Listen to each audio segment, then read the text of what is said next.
Bonjour, je suis Stéphanie Leclerc, je suis professeure à l'EDA depuis 6 ans maintenant et décoratrice d'intérieur à mon compte depuis 7 ans. J'accompagne des professionnels et des particuliers dans leurs projets d'aménagement, donc ça va de la conception jusqu'à l'accompagnement suivi de chantier. Et je fais également de la décoration événementielle.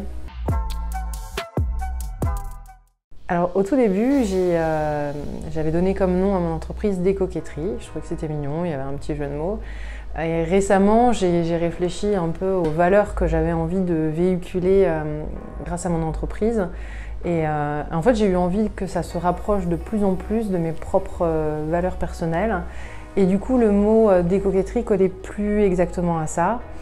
Donc le plus simple pour moi, c'était d'utiliser mon nom propre. Donc maintenant, c'est l'agence Stéphanie Leclerc.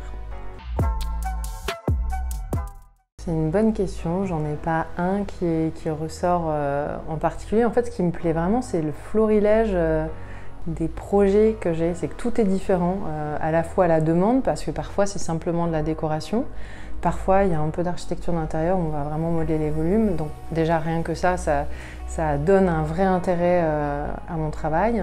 Et puis après, ce qui est vraiment différent, c'est la personnalité des gens que je rencontre. Alors m'associer, c'est pas forcément à l'ordre du jour. En revanche, je suis en colocation avec un architecte et un maître d'œuvre.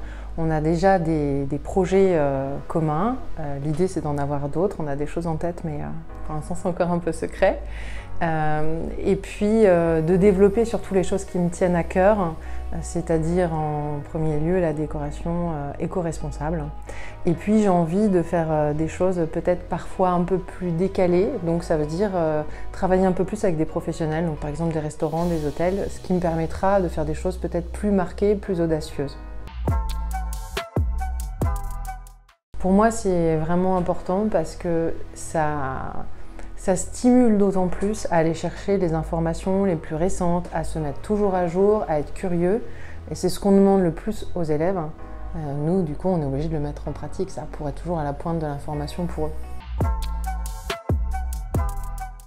La première des choses, c'est que ça devienne des professionnels. Donc qu'ils soient exigeants avec eux-mêmes sur certaines choses, bien évidemment, sur la technique, sur le soin, mais surtout développer leur créativité et le fait de personnaliser leur projet. Vraiment de donner une partie d'eux-mêmes dans leur projet, je pense que c'est très important. Voilà, je pense que la base, c'est de donner un fil conducteur, une harmonie au projet.